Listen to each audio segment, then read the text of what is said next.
This is day 2 of my trip to New Mexico. In this video, I head up to Socorro, New Mexico to visit the VLA, a large radio telescope in the New Mexican desert. I get distracted and stop at a few other sites during the trip. Enjoy. Hello! So this is the beginning of day 2. I'm waking up in Las Cruces, New Mexico. Today I'm headed up to Socorro to go look at telescopes. So join me if you'd like to see what Las Cruces looks like in the daytime. This is what it looks like in the daytime. Very Spanish architecture, mountains in the background, and for some reason, snow. Alright, see you guys later.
So I made it to to Elephant Butte, which is right outside of Truth or Consequences in New Mexico.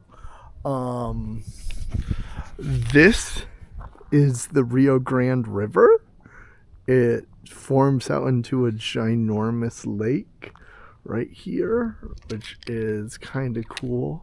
New Mexico here, New Mexico there, but the river goes that way and then turns this way and forms the border with Texas and Mexico down there, which is kind of cool. You can see that it was snowing here. It is currently 35 degrees. Low is 19, and there's snow on the ground. That's awful. But here's some views around it.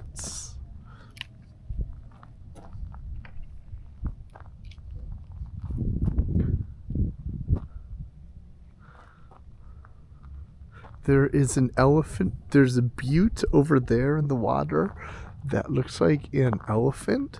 Unfortunately, I don't think that we have time to see it, just because we still have to get up to Scoro to see the radio telescope. But this is a quick stop. I'm not doing any hiking or anything. I'm driving up to Scoro after this still, but beautiful lake.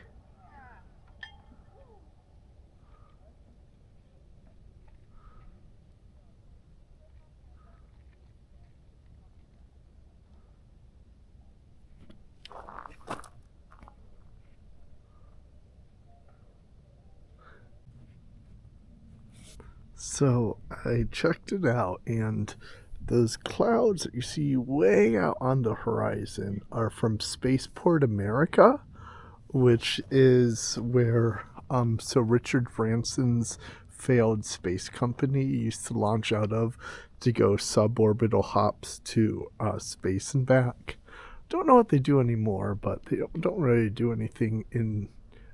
They don't go to space. They go to high altitude now, I believe. But those clouds are from some sort of rocket, which I think launched out of Spaceport America. That's definitely the direction from Spaceport America.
all of the telescopes for the VLA, and there's more over there.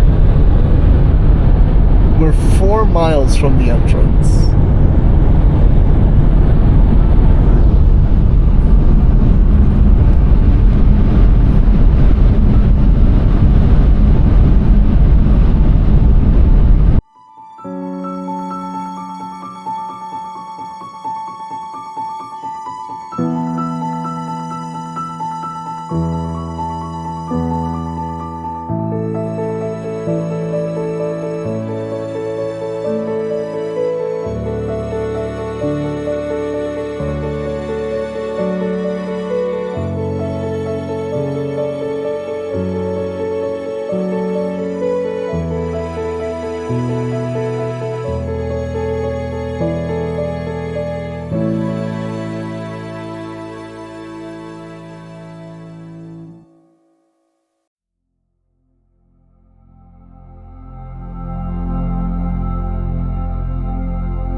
The Very Large Array, or VLA, is a collection of 27 radio telescopes in the New Mexican desert about an hour's west of Socorro, New Mexico.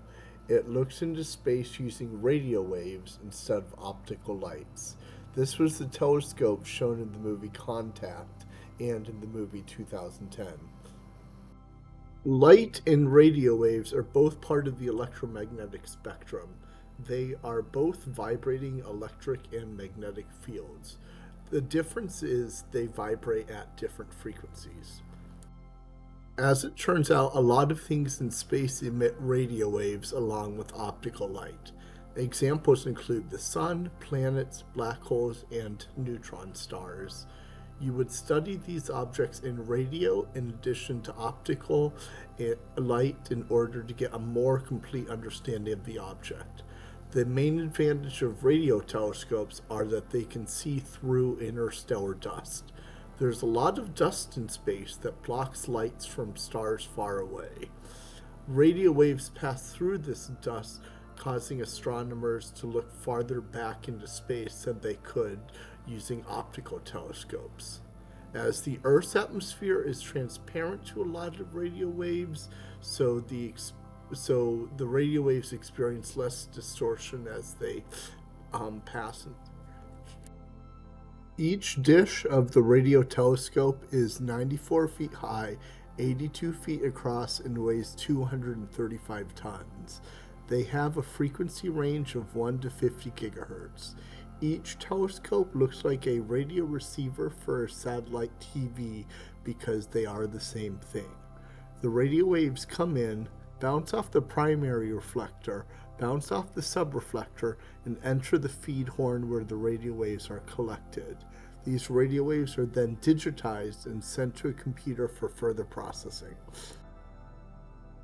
The 27 radio dishes are arranged in 3 groups of 9 telescopes in a giant Y pattern. This configuration allows the 27 telescope to act as one giant telescope using math. In a process called aperture synthesis interferometry, the outputs of all the telescopes are combined into a single output, allowing for a much more sensitive radio telescope. The individual dishes can be moved around on twin railroad tracks. This is done to change the aperture size of the synthetic aperture. Aperture size is just the diameter of the synthetic aperture, or how far away the telescopes are from each other. Just like in photography, the picture will change for different aperture sizes. The VLA has 4 different size configurations of 0.6 miles, 2 miles, 7 miles, and 22 miles, with the smallest configuration of 0.6 miles having the largest depth of field and showing the whole picture but in low detail. The widest aperture, 22 miles, has the narrowest depth of field and shows the most detail in the picture while missing the big parts. These outputs are combined in order to show the final picture. So I'm here at the VLA visitor center. There's not much going on. It's kind of small. There's a couple videos you can watch. Don't want to show them, but RFI, digital science, no cell phones. You have to keep your cell phones off, and everything's in airplane mode. And then they have a model of one of the receivers, advertisement for the next generation, and just some facts about the VLA. Let's see, which is kind of cool. And some other stuff.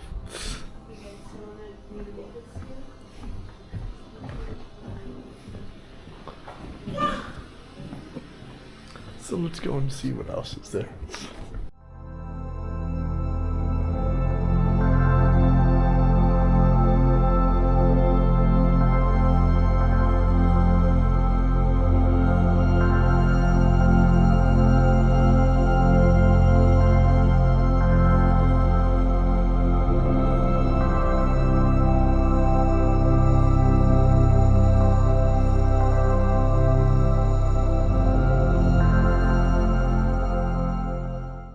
There's snow here, which is awful. So I'm on the outside for the self-guided portion of the walk. There's a self-guided portion of the walk right here, which is some cool mountains. And then at 2, which is in half an hour, I get a guided tour of this place, which is super duper cool. I'm trying to head up there, which is really cool. But it looks like it's a little tiny circle, and you get to see some of New Mexico's mountains in winter. Oh, and that is the observatory. I want to see if I can walk up to that telescope. They have one of the front ends of the receiver back in there. It's 8 gigahertz, so X-band, but it's super cool because you can see the RF parts and you can figure out what goes where. Like everything else they have in LNA, which is right by the front of it. And then they have some other cool stuff. I think I'm going this the wrong way, but oh well. Alright, cool. Let's see how close we can get to that telescope.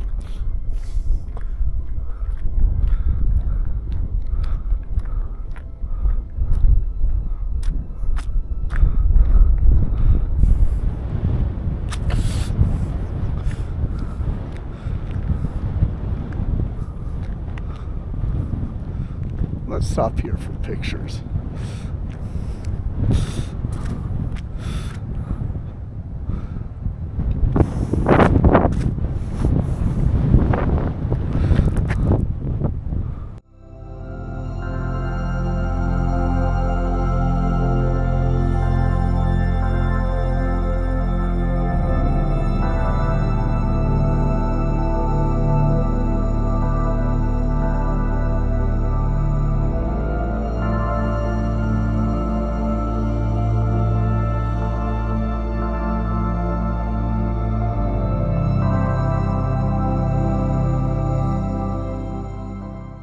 So I have like 20 minutes or so before the tour, but this looks like you can get closer. I might just go out here and then turn that way, and then you can go right underneath the telescopes.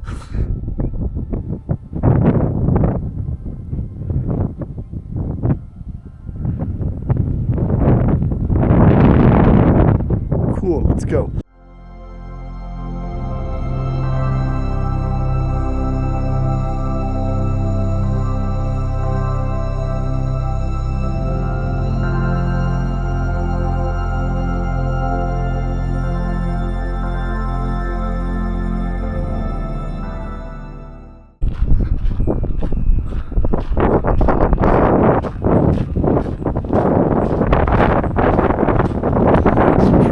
Big.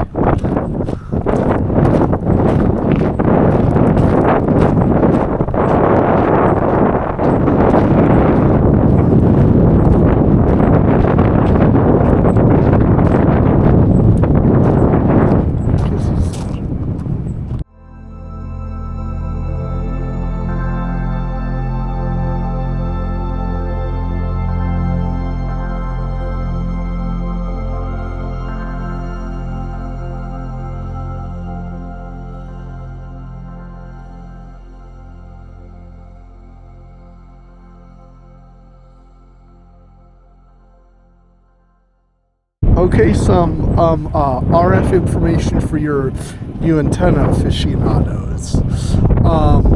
Offset castage gain, reflector f over 0.35. So very sensitive.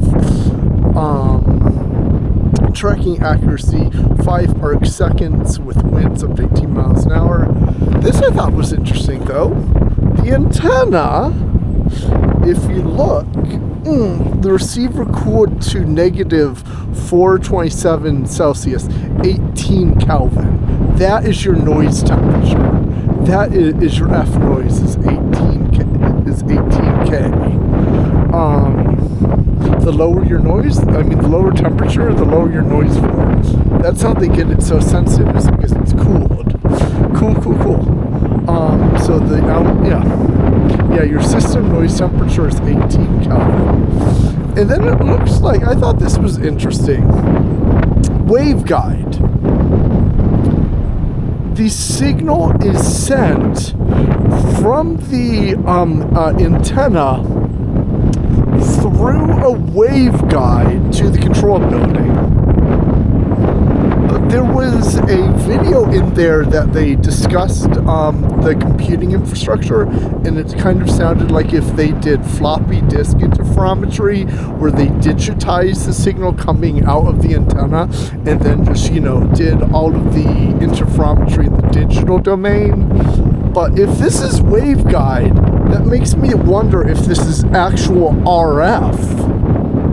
If this is RF, how do they amplify it? What's the path loss? How sensitive is it to noise? Wouldn't it be better if you just digitized it like right here and then send it just over digital optical fiber and did, floppy disk interferometry? That's questions to ask. Cool. And I'm pretty sure, I have to go soon, but this is, I don't know if this is part of the array. I wonder if this is just a dummy one that they show out here, or if it actually is part of the array. I don't know.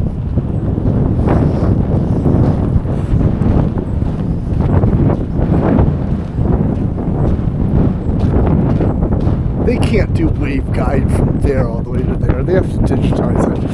Rail system, that's boring mechanical stuff. Cool.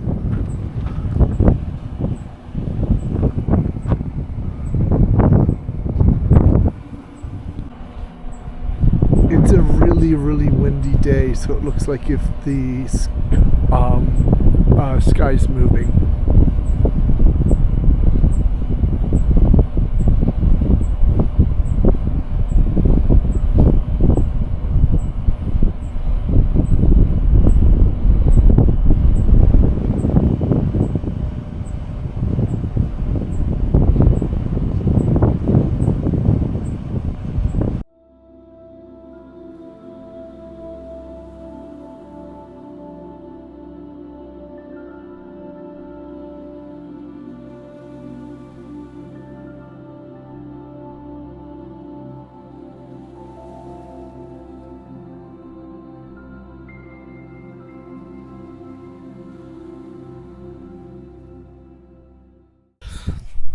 Okay, guys, I'm finishing up here at the VLA.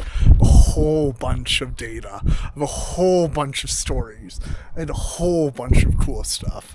I went on a guided tour. That's actually really cool.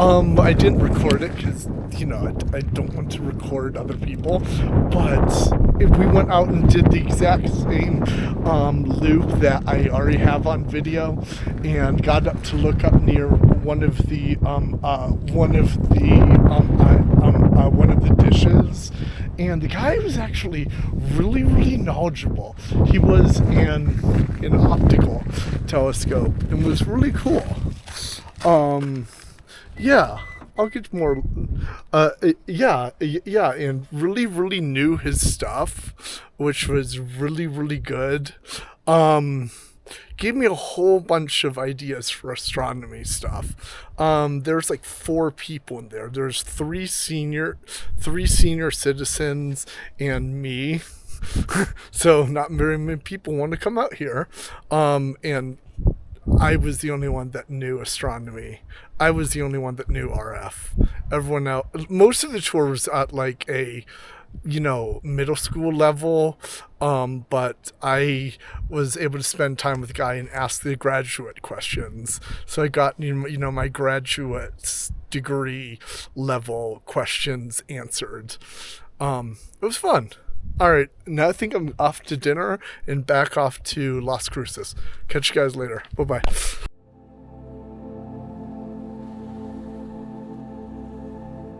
All right, bye VLA.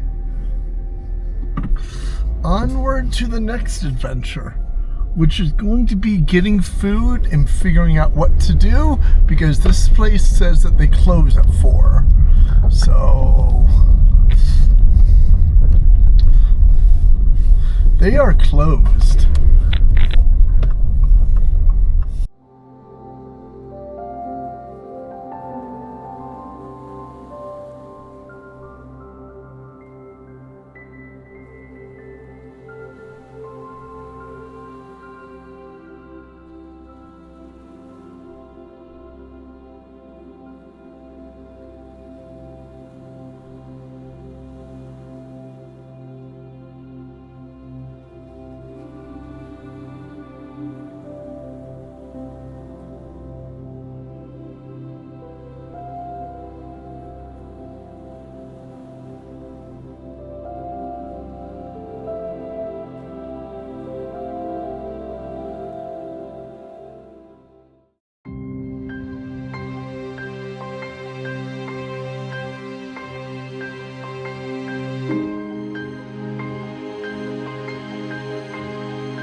left Scoro, I'm headed back down to my hotel in Las Cruces. I forgot how big New Mexico is. So it is 130 miles away, and I still have a 2-hour drive back. 6:45 right now. I'm not going to get back to 8:45. So maybe call this an early night or so. I had dinner up at up in Scoro, and it was wonderful. Yeah, so I'm gonna have a 2-hour drive back.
Hello. I'm back in my hotel after another successful day here in Las Cruces.